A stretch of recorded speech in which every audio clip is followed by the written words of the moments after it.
আসসালামু আলাইকুম প্রিয় শিক্ষার্থীরা, এই ভিডিওতে আমরা ক্লাস 9-10 এর জীববিজ্ঞান বইয়ের 49 পৃষ্ঠার মধ্যে যেই দুইটা সৃজনশীল প্রশ্ন আছে সেগুলোর উত্তর নিয়ে আলোচনা করব। প্রথম সৃজনশীলের কয়ের কোয়েশ্চেনটা হলো প্লাজমা লেমা কি।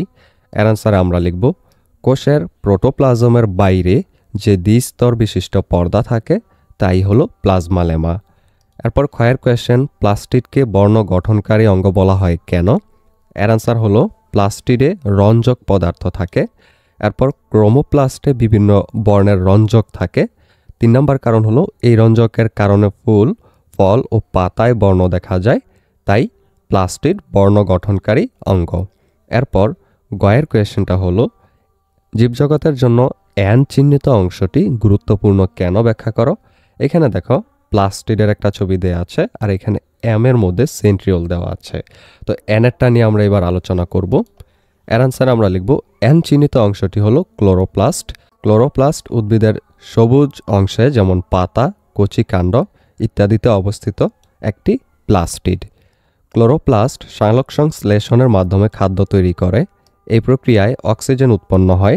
খাদ্য ও অক্সিজেন জীবজগতের জন্য অপরিহার্য, সুতরাং ক্লোরোপ্লাস্ট জীবজগতের জন্য গুরুত্বপূর্ণ। এরপর ঘ নং কোয়েশ্চেনটা হলো এম চিহ্নিত অংশটির অনুপস্থিতিতে জীবদেহে কী ধরনের সমস্যা দেখা দিবে তা বিশ্লেষণ করো। এর আনসারে লিখব এম চিহ্নিত অংশটি হলো সেন্ট্রিওল।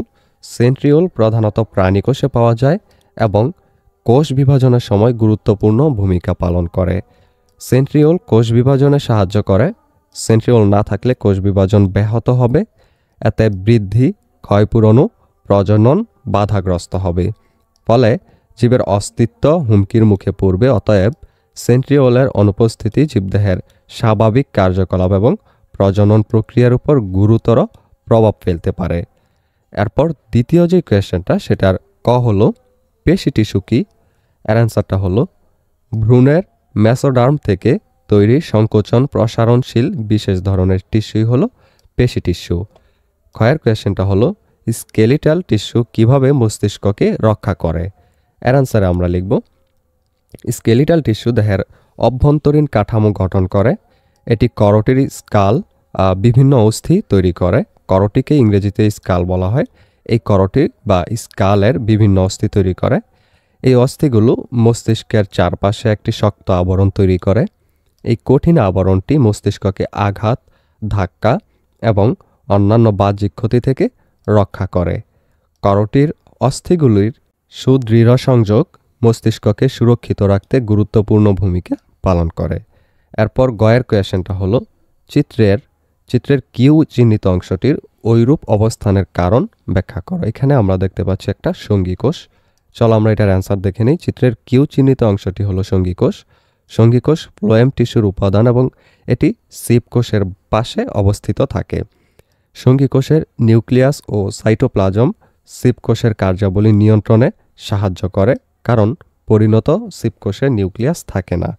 বিশেষ করে খাদ্য পরিবহনের সময় সিপ কোষকে শক্তি সরবরাহ করা এবং অন্যান্য কাজে সাহায্য করাই সঙ্গী কোষের মূল কাজ। সিপ কোষকে বিভিন্নভাবে সাহায্য করার জন্যই সঙ্গী কোষ তার পাশে ঘনিষ্ঠভাবে অবস্থান করে।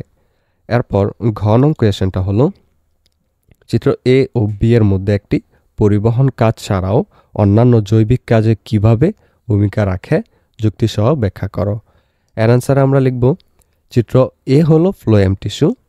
প্রধান পরিবহন কাজ পাতায় তৈরি খাদ্য উদ্ভিদ দেহের বিভিন্ন অংশে পরিবহন করা।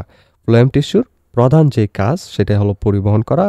এরপর অন্যান্য যে জৈবিক কাজগুলো সেটা হলো খাদ্য সঞ্চয়, অর্থাৎ ফ্লোয়েম প্যারেনকাইমা খাদ্য সঞ্চয় করে। এরপর দৃঢ়তা প্রদান, ফ্লোয়েম ফাইবার বা স্ক্লেরেনকাইমা উদ্ভিদকে যান্ত্রিক শক্তি ও দৃঢ়তা প্রদান করে। এরপর চিত্র বি সেটা হলো আমরা দেখতে পাচ্ছি রক্ত। এটার প্রধান পরিবহন কাজ হলো খাদ্যসার, অক্সিজেন ও কার্বন ডাইঅক্সাইড দেহের বিভিন্ন অংশে পরিবহন করা। এরপর অন্যান্য জৈবিক কাজগুলোর মধ্যে প্রথমটা রোগ প্রতিরোধ, শ্বেত রক্তকণিকাটা রোগ জীবাণু ধ্বংস করে এবং অ্যান্টিবডি তৈরি করে দেহকে রক্ষা করে। দ্বিতীয়টা হলো রক্ত জমাট বাঁধা, অনুচক্রিকা রক্তনালী কেটে গেলে রক্ত জমাট বাঁধতে সাহায্য করে। সুতরাং ফ্লোয়েম ও রক্ত উভয়ই পরিবহনের পাশাপাশি অন্যান্য গুরুত্বপূর্ণ জৈবিক প্রক্রিয়ায় অংশগ্রহণ করে। এই ভিডিওটি এই পর্যন্তই। পরবর্তী ভিডিওতে আমরা এর পরের অধ্যায় অর্থাৎ তৃতীয় অধ্যায়ের সবগুলো কোয়েশ্চেন নিয়ে আলোচনা করব। সেই ভিডিওটি পেতে হলে অবশ্যই চ্যানেলটিকে সাবস্ক্রাইব করে রেখো।